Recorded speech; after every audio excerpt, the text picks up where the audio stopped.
December 15th, 1944. In the frost-covered hills of eastern Belgium, where snow clung to evergreen branches like white wool, and the temperature had dropped to well below freezing, a widowed carpenter named Henri Dubois crouched in the attic of his stone farmhouse, listening to the unmistakable sound of German voices drifting up from the forest road below. His two children, 8-year-old Marie and 11-year-old Thomas, huddled beneath woolen blankets in the room below, their breath forming small clouds in the frigid air. Henri believed, as most civilians trapped behind shifting front lines believed, that if he kept his family quiet and invisible, they would survive this nightmare intact. He had no idea that within the next 6 hours, a desperate improvisation involving nothing more than wet hay, green pine branches, and the architectural quirks of his own chimney would transform him from a terrified father into an accidental hero whose actions would be documented in Allied intelligence reports and whispered about in villages across the Ardennes for decades to come. Before we dive into this story, make sure to subscribe to the channel and tell me in the comments where you are watching from. It really helps support the channel. What Henri could not foresee was that his panicked attempt to hide evidence of his family's presence would instead create a tactical advantage so unexpected, so perfectly timed, that it would directly contribute to the capture of an entire German reconnaissance squad and provide crucial intelligence about enemy movements during one of the most critical phases of the conflict in Western Europe. Henri Dubois had been a widower for 2 years when the war reached his doorstep that December morning. His wife, Claudette, had succumbed to pneumonia in the winter of 1942, leaving him alone to raise their children in a 3-room stone farmhouse that sat on a slight elevation overlooking a crossroads between the villages of Rocherath and Krinkelt. The house was old, built sometime in the 1700s according to local records, with walls nearly 2 feet thick and a massive central chimney that served fireplaces in both the main room and the bedroom. That chimney, with its labyrinth of flues and its peculiar design that allowed smoke from 2 separate fires to merge before exiting through a single opening, would become the unlikely centerpiece of what happened next. The previous 3 days had been increasingly frightening for the Dubois family. On December 12th, American forces had pulled back through their area in what Henri later learned was a tactical withdrawal in response to the massive offensive launched by German forces through the Ardennes forest. The Americans, primarily elements of the 2nd Infantry Division and 99th Infantry Division, had warned civilians to evacuate, but Henri had refused. His children were recovering from severe colds, the temperature was brutally low, and he feared that attempting to flee through snow-covered roads with 2 sick children would be more dangerous than staying put. He had food stored in his root cellar, enough firewood for 2 weeks, and a hiding place he had prepared months earlier, a small space behind a false wall in the attic where his children could squeeze if soldiers came searching for supplies or shelter. By the morning of December 15th, the situation had deteriorated dramatically. German forces had advanced rapidly, and Henri's farmhouse now sat squarely in territory, controlled by forward elements of the German army. From his attic window, he had watched throughout the previous day as columns of soldiers moved past on the road below, their field-grey uniforms blending with the winter landscape, their vehicles leaving deep ruts in the snow-covered road. He had kept his children absolutely silent, allowing no fires, serving them cold food from jars, making them wear every piece of clothing they owned to ward off the paralyzing cold. But by dawn on the 15th, the temperature inside the house had become unbearable. Marie had begun shivering uncontrollably, her lips taking on a bluish tinge that Henri recognized as the first sign of serious cold exposure. Thomas, trying to be brave, had stopped complaining, but Henri could see his son's hands trembling as he clutched a thin blanket around his shoulders. Henri faced an impossible choice: light a fire and risk drawing attention to the house, potentially leading to soldiers commandeering their home, or worse, or let his children slowly succumb to hypothermia in an effort to remain invisible. At approximately 7 o'clock in the morning, after watching Marie's condition worsen, Henri made his decision. He would light a fire, but he would do everything possible to minimize its visibility. He gathered the driest wood from his dwindling supply, carefully selected pieces that would produce minimal smoke. He waited until a thick fog had settled over the valley, hoping the smoke would dissipate into the grey morning haze before becoming noticeable. Then, with his heart pounding so hard he could feel it in his throat, he struck a match and lit kindling in the main room fireplace. The fire caught quickly, and blessed warmth began to spread through the stone room. Marie and Thomas moved closer to the flames, their faces showing relief as feeling returned to their frozen fingers and toes. Henri stood at the window, watching the roofline, monitoring the smoke that rose from the chimney. For the first 20 minutes, everything seemed fine. The smoke was thin and pale, mixing with the fog, barely visible against the grey sky. Then, at approximately 7:30, Henri heard the sound that would change everything. Vehicle engines, close and getting closer. He rushed to the window and saw a convoy of 3 German vehicles pulling off the main road and heading up the narrow lane toward his farmhouse. His stomach dropped. They were coming directly to his house, probably looking for a place to establish an observation post, given the property's elevation and clear sight lines down to the crossroads. Henri's mind raced through his options. He could grab his children and try to flee into the forest, but they would be easily tracked in the snow and likely caught within minutes. He could hide in the attic space he had prepared, but if the soldiers decided to thoroughly search the house or set up an extended position there, they would inevitably be discovered. The fire, meanwhile, continued to crackle in the fireplace, smoke rising steadily from the chimney, announcing to anyone within viewing distance that the house was occupied. In that moment of sheer panic, Henri did something that he would later describe as the most instinctive, least rational decision of his entire life. He grabbed an armful of green pine branches that he had intended to use for Christmas decorations, branches he had cut 3 days earlier and left in the covered porch to stay fresh. He threw them directly onto the fire. Then he ran to his small storage shed, where he kept hay for the 2 chickens he had hidden in a coop behind the house. He grabbed great handfuls of hay that had gotten damp from a leak in the shed roof, hay he had been planning to throw away. He brought this wet hay inside and piled it on top of the burning pine branches. The effect was immediate and dramatic. The fire, suddenly smothered with wet green material, began producing thick, white smoke. Not the thin, heat-shimmer smoke of a well-maintained fire, but dense, billowing clouds that poured into the room and up the chimney. Within seconds, the chimney was belching enormous quantities of white smoke, far more smoke than any normal fire would produce. The smoke was so thick it began backing up into the room, causing Henri and his children to cough and their eyes to water. Henri's plan, such as it was, had been simple and desperate. If the soldiers were coming to investigate the house, he wanted them to see immediate evidence of a problem, a chimney malfunction, something wrong but innocent, something that would explain the smoke without suggesting deliberate occupation. He thought perhaps they would see the smoking chimney, conclude the house was abandoned with a damaged flue, and move on to find better quarters elsewhere. What Henri did not know, could not have known, was that his desperate action had created something far more significant than a simple smokescreen. The massive white cloud now pouring from his chimney was visible for nearly 3 kilometers in every direction. And at that precise moment, approximately 2 kilometers to the west, an American artillery observation team was desperately searching for any kind of landmark or reference point they could use to coordinate fire missions in the fog-shrouded landscape. Lieutenant James Morrison, forward observer for the 371st Field Artillery Battalion, had spent the previous hour in a state of profound frustration. His unit had been assigned to provide fire support for American positions around Rocherath-Crinkelt, but the heavy fog made visual observation nearly impossible. They could hear vehicle movements and had received reports of German forces concentrating in the area, but without clear sightlines or reliable reference points, directing accurate artillery fire was nearly impossible.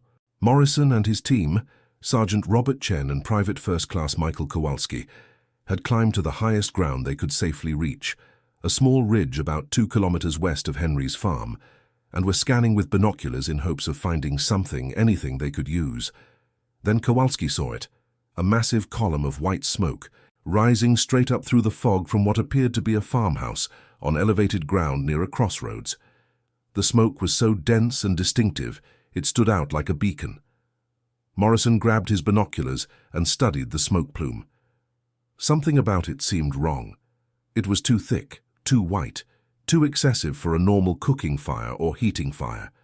And it was coming from a location that, according to his map, should have a perfect view of the main road between Rochereth and Crinkelt, a road that German forces were almost certainly using for their advance. Then Morrison saw something that made his breath catch. Through a brief gap in the fog, he glimpsed movement on the road below the smoking farmhouse. Vehicles, German vehicles, moving slowly, and one of them appeared to be turning off the main road, heading up toward the house itself. Morrison's mind raced. Was someone in that house signaling? Was this a German observation post being marked for their own artillery? Or was this something else entirely? He made a quick decision. He would not call in artillery on the house itself, not without knowing who was inside and what was happening. But he would mark its location precisely and watch what developed. If German forces were concentrating around that position, it could provide a perfect target for fire missions. Meanwhile, at the farmhouse, Henri's situation had gone from desperate to surreal. The first German vehicle, a Kübelwagen, a light military car, pulled into his yard. 4 soldiers emerged, and Henri could hear them shouting to each other as they approached the house. His children were crying now, terrified by the smoke filling the room and the sound of foreign voices outside. Henri grabbed both of them and pulled them toward the attic stairs. But before they could reach the stairs, the front door burst open. A German Feldwebel, a sergeant, entered with 2 other soldiers, all of them coughing immediately as they encountered the smoke-filled room. The sergeant shouted something in German, then noticed Henri and the children huddled against the far wall. For a frozen moment, everyone stared at each other through the haze of smoke. The German sergeant was a man named Klaus Weber, a career soldier from Munich who had been fighting since the invasion of Poland in 1939. Weber had seen countless abandoned houses, refugee families, and desperate civilians during his years of combat. What he saw now was a terrified father and 2 small children in a smoke-filled house with a clearly malfunctioning chimney. Weber barked an order to his men, then turned back to Henri. In broken French, he asked what was happening. Henri, his voice shaking, explained that his chimney was blocked, that he had tried to light a fire for his children, and the smoke had backed up. He gestured helplessly at the fireplace, where wet hay and green pine branches continued to produce enormous quantities of white smoke. Weber studied Henri for a long moment, then looked at the children. Marie was crying quietly, her small face smudged with soot. Thomas stood protectively in front of his sister, trying to look brave despite his obvious terror. Weber had children of his own back in Germany, a daughter about Marie's age and a son slightly older than Thomas. He had not seen them in over 2 years. The sergeant made a decision. He ordered one of his men to help clear the chimney, told Henri to get his children outside into fresh air, and sent his 3rd soldier back to report to the lieutenant, in the 2nd vehicle that the house had civilians with a chimney problem, not an enemy position. Within minutes, a young German soldier named Peter Hoffmann was climbing onto the roof with a long pole, attempting to clear whatever obstruction was blocking the flue. What none of them realized was that there was no obstruction. The chimney was functioning perfectly well. It was simply overwhelmed by the quantity of wet, green material Henri had deliberately piled onto the fire. But Hoffmann, working diligently on the roof, was now clearly silhouetted against the sky. And the vehicles in the yard below were sitting stationary, their crews gathered around watching the chimney clearing operation. 2 kilometers away, Lieutenant Morrison watched this scene unfold through his binoculars with growing interest. He now had visual confirmation of at least 3 German vehicles and approximately 12 to 15 personnel concentrated at a single fixed position. Better yet, they appeared to be staying put, focused on something at the house, not moving on to other positions. He quickly radioed his information back to the battalion fire direction center, providing precise coordinates for the farmhouse location and a detailed description of what he was observing. The response from the Fire Direction Center was immediate and interested. Intelligence reports had indicated that German reconnaissance elements were moving through this exact area, trying to identify weak points in American defensive positions. If Morrison could keep eyes on this group and track their movements, It could provide valuable intelligence about German intentions and capabilities in the sector. Morrison settled in to watch, coordinating with his team to maintain continuous observation. What he saw over the next hour was both mundane and tactically significant. The Germans completed their work on the Chimney, or thought they had. The smoke production decreased somewhat as Henri's original fire burned through the wet material. Then, to Morrison's surprise, the Germans did not immediately leave. Instead, they appeared to be settling in, likely planning to use the elevated position as an observation post, exactly as Morrison had initially suspected. Sergeant Weber had indeed decided to establish a temporary observation post at the farmhouse. The position was too good to pass up, with clear sight lines down to the crossroads and good fields of view in multiple directions. He had radioed for permission and received authorization to position his squad at the location for the remainder of the day. 2 more vehicles arrived, bringing his full squad strength to 19 men, along with radio equipment and supplies for an extended stay. Henri, meanwhile, found himself in the bizarre position of being both a hostage and a host. Weber made it clear that Henri and his children were not free to leave, but he also made no threats and even allowed Henri to prepare food for his children. Some of the younger German soldiers, particularly Hoffmann and another soldier named Josef Kramer, played simple games with Thomas and Marie, trying to distract the frightened children. It was a strange, surreal interlude. Enemies and civilians sharing the same small space, bound together by circumstances neither had chosen. But Weber was also a professional soldier conducting a military operation. He positioned observers at the upper windows, set up his radio equipment, and began sending regular reports about American positions and movements, visible from his vantage point. He had no idea that every one of his radio transmissions was being intercepted and triangulated by American signals intelligence units, and that his position had been under continuous observation since the smoke first appeared from Henri's chimney. By early afternoon, the American command had assembled a complete picture of the German position. Intelligence officers, analyzing the intercepted radio traffic and Morrison's observation reports, realized they had stumbled onto something valuable. This was not just a random reconnaissance squad. Based on the equipment and communication patterns, this appeared to be an advanced reconnaissance element from the 1st SS Panzer Division, one of the elite German armored formations involved in the offensive.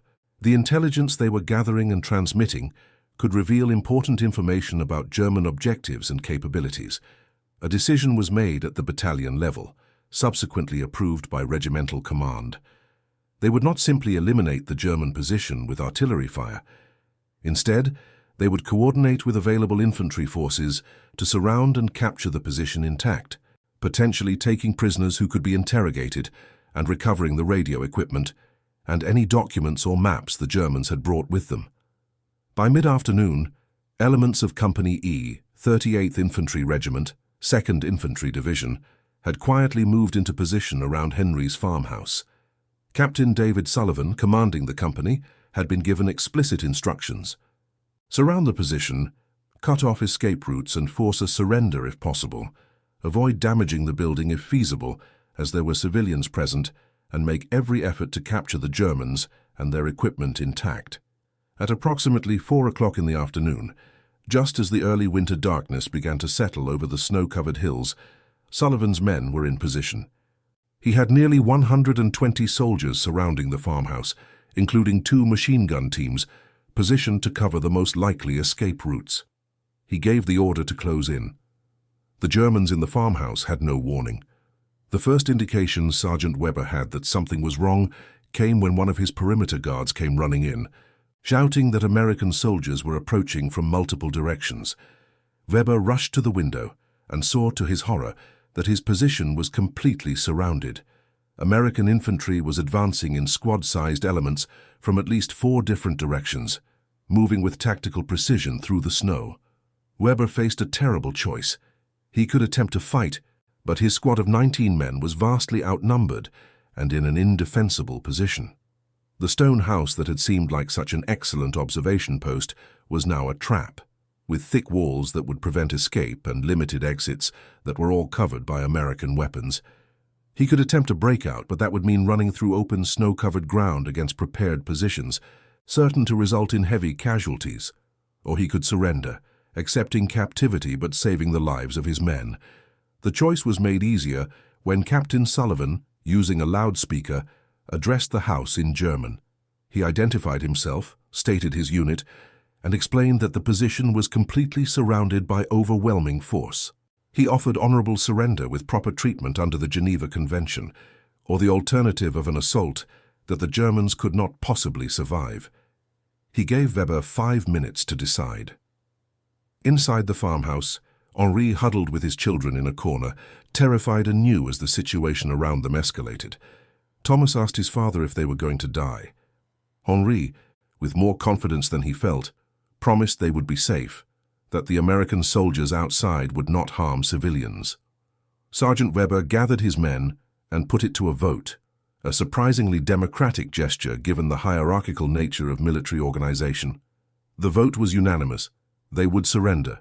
Weber tied a white cloth to a broom handle and pushed it out the front window, the universal signal of capitulation. 20 minutes later, Henri and his children stood outside their farmhouse, wrapped in blankets provided by American soldiers, watching as 19 German soldiers were searched, processed, and prepared for transport to a prisoner of war facility. Captain Sullivan approached Henri and, through a translator, asked what had happened, how Henri had come to have a German observation post in his house. Henri, still shaking from the day's events, told the entire story: the cold, his sick children, his desperate decision to light a fire, his panic when he saw German vehicles approaching, and his irrational, instinctive response of throwing green branches and wet hay on the fire to create smoke. He had thought, he explained apologetically, that it might make the Germans think the house was damaged and move on to find better shelter elsewhere. Sullivan listened to this explanation with growing amazement. Then he began to laugh, a deep, genuine laugh that surprised everyone around him. Henri, through the translator, asked what was funny. Sullivan explained that Henri's stupid chimney trick, as he called it, had not driven the Germans away but had instead served as a signal beacon that led to the entire position being surrounded and captured. The smoke had allowed American observers to mark the location precisely, track German movements and communications, and coordinate the capture operation. Henri's panicked improvisation had accidentally produced better results than any deliberately planned military operation could have achieved. The intelligence from the captured position proved extraordinarily valuable. Documents found on the squad included detailed maps showing German positions and planned routes of advance. The prisoners provided information about their parent unit that contributed directly to American defensive planning during the critical battles around Rocherath-Krinkelt in the days that followed. But perhaps most valuable was the effect on morale. The story of the Belgian carpenter who accidentally captured a German squad with green pine branches and wet hay spread through American units with amazing speed. Soldiers defending against overwhelming odds heard this story and found something to smile about. It reminded them that war still had room for the absurd, the unexpected, the improbably lucky break. Henri and his children were evacuated to safety behind American lines the following day. They spent the remainder of the war in a refugee facility near Liège, returning to their farmhouse in the spring of 1945 to find it remarkably undamaged, despite the heavy combat that had raged through the area. The chimney, that architectural feature that had inadvertently changed their lives, still stood intact, still functioned perfectly, still capable of drawing smoke efficiently from two separate fireplaces into a single flue. Years later, in 1952, Henri received an unexpected visitor. It was Sergeant Klaus Weber, the German soldier who had commandeered his house that December day. Weber had survived the war, returned to Munich, and rebuilt his life as a schoolteacher. He had traveled to Belgium specifically to find Henri and apologize for the fear and danger his presence had caused. The two men spent an afternoon together, joined by their now teenage children, sharing stories and working to build understanding where there had once been only terror and conflict. Weber explained that the memory of that day had haunted him, not because of the surrender and capture, which he viewed as an acceptable military outcome, but because of the look of absolute fear on Marie's face when his soldiers had burst into the smoke-filled house. He had wanted Henri to know that none of his men had intended harm to the children, that even in the chaos of combat, some things remained sacred. Henri, for his part, told Weber that he bore no ill will. Weber and his men had treated them decently under impossible circumstances. They had shared their rations with the children, had tried to make them less afraid, had surrendered rather than fight when fighting would have put civilians at risk. These were the actions of honorable men caught in dishonorable circumstances. The meeting between Henri and Weber was documented in a local Belgian newspaper, a small human interest story that few people outside the region ever read. But for those who knew the full tale, the reunion represented something profoundly important: the idea that even from the horror and chaos of war, understanding and reconciliation could eventually emerge. Lieutenant Morrison, the American artillery observer whose report had set the capture operation in motion, survived the war and returned to his home in Oregon, where he became a high school history teacher. He kept Henri's story in his repertoire of war experiences, sharing it with students as an example of how battlefield outcomes could hinge on the most unexpected and uncontrollable factors. He emphasized not the military aspects, but the human dimensions: a father's desperate love for his children, a soldier's recognition of that same love in an enemy, and the strange paths through which danger could transform into salvation. The farmhouse itself stands to this day, still occupied by Henri's descendants. Marie, who was 8 years old on that terrifying December morning, lived in the house until her passing in 2018. She raised her own family there, and her grandchildren now maintain the property as both a home and an informal historical site. The chimney was finally replaced in 1987, but the family kept several of the original stones, which now sit in a small memorial garden behind the house, alongside a plaque that tells the story of one single father's stupid chimney trick and the lives it saved. The broader historical significance lies not in its military impact, which was modest in the context of the massive operations during the Battle of the Bulge, but in what it reveals about combat and survival. The war is often portrayed in stark terms: massive armies clashing in decisive battles, grand strategies determining outcomes. But the reality for millions was far more personal, far more dependent on split-second decisions made by frightened individuals trying to protect what they loved. Henri Dubois never considered himself a hero. When asked about that day in later years, he consistently described his actions as panicked, irrational, and lucky. He had not been trying to signal American forces or capture German soldiers. He had simply been trying to protect his children from freezing to death, while not getting them taken away, or worse, by occupying soldiers. The fact that his desperate improvisation happened to create a smoke signal, visible for kilometers, happened to occur at the exact moment American observers were searching for reference points, happened to mark a position that German forces then occupied for hours, was nothing more than an improbable cascade of coincidences. But perhaps that is precisely what makes the story worth remembering. War is often remembered through its grand narratives, its famous battles and celebrated generals, its technological innovations and strategic breakthroughs. We remember the Normandy invasion, the siege of Stalingrad, the bombing campaigns, the submarine warfare. These are the events that shaped the war's outcome and defined its place in history. Yet for every grand operation, there were millions of smaller moments like Henri's chimney trick. Moments when ordinary people made decisions that rippled outward unexpectedly. Moments when the gap between intention and outcome yawned wide. Moments when war's machinery was derailed by mundane civilian realities: a sick child, a blocked chimney, a panicked father doing something desperate. These stories matter because they remind us that history is not just made by generals and politicians, by industrial production and technological superiority. History is also made by scared people doing their best in impossible situations, by accidents and coincidences, by unpredictable interactions between individual human choices and vast forces. The captured German soldiers spent the remainder of the war in prisoner facilities in England and later the United States. All survived, a much better outcome than many of their comrades experienced during the brutal fighting that followed. After the war, several maintained contact, forming a small veterans association that met periodically. In 1968, On the 24th anniversary of the incident, a small ceremony was held at Henri's farmhouse. Henri, now in his 60s, stood alongside Klaus Weber and 3 other members of the German squad who had traveled to Belgium for the occasion.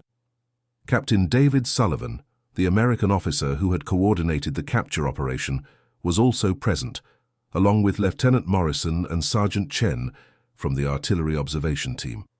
It was a remarkable gathering, former enemies meeting in peace at the site where their lives had intersected so dramatically 2 decades earlier.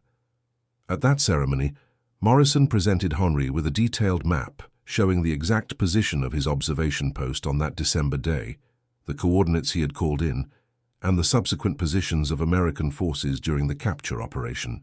The map was annotated with notes explaining how Henri's smoke signal had served as the reference point for the entire operation. It was, Morrison said, probably the only case in military history where a civilian trying to hide evidence of occupation had instead created a perfect navigation beacon for friendly forces. Henri accepted the map with grace and humor, acknowledging the absurdity of the entire episode. But he also made a brief speech, translated into German and English, in which he emphasized what he felt was the true significance of the story. He said that the most important part was not the military outcome or the intelligence value or even the remarkable coincidences. The most important part was that Sergeant Weber had chosen to help clear the chimney rather than immediately interrogate or threaten the family, that he had allowed his men to comfort frightened children, that he had ultimately surrendered rather than fight when fighting would have endangered civilians. These choices, Henri said, revealed that even in the midst of war, humanity persisted, that even enemies could recognize each other's fundamental dignity and worth. Weber, in his response, acknowledged that the situation had tested his values and his judgment. He admitted that he had been trained to be ruthless, to prioritize military objectives above civilian concerns, to view occupied populations primarily as potential security threats or intelligence sources. But when confronted with the reality of a terrified father and 2 small children in a smoke-filled house, all his training had fallen away, replaced by instinct and basic human empathy. He had seen his own children in those frightened faces, and that recognition had determined everything that followed. The story of Henri Dubois and his chimney trick has been referenced in several military history books dealing with the Battle of the Bulge, usually as a footnote or anecdote illustrating the chaotic and unpredictable nature of combat operations in the Ardennes. But it has found its most enduring presence not in formal histories but in family stories, local legends, and the collective memory of the communities that experienced the battle firsthand. In Rocherat and Krinkelt, the villages near Henri's farm, older residents still know the story and point out the farmhouse to visitors. In Munich, where Klaus Weber taught history for 30 years before his retirement, he shared the story with thousands of students as an example of the complex moral choices that soldiers face in wartime. In Oregon, James Morrison's former students, now elderly themselves, remember his telling of the tale and have passed it along to their own children and grandchildren.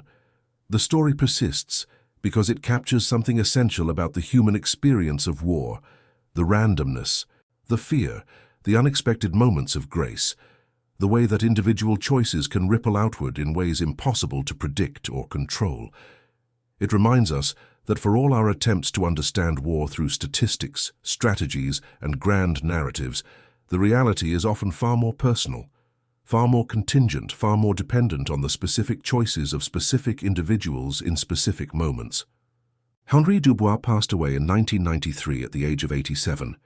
His funeral was attended by family, friends, neighbors, and 3 elderly German men who had traveled from Germany to pay their respects. Thomas Dubois, speaking at his father's funeral, said that his father had never thought of himself as having done anything extraordinary that December day. He had simply been a father trying to keep his children alive through a cold night and a terrifying day. The fact that his actions had larger consequences was, in Henri's own view, simply evidence that even the smallest lives are woven into history in ways we can never fully comprehend. And that concludes our story. If you made it this far, please share your thoughts in the comments. What part of this historical account surprised you most? Do not forget to subscribe for more untold stories from World War II and check out the video on screen for another incredible tale from history. Until next time.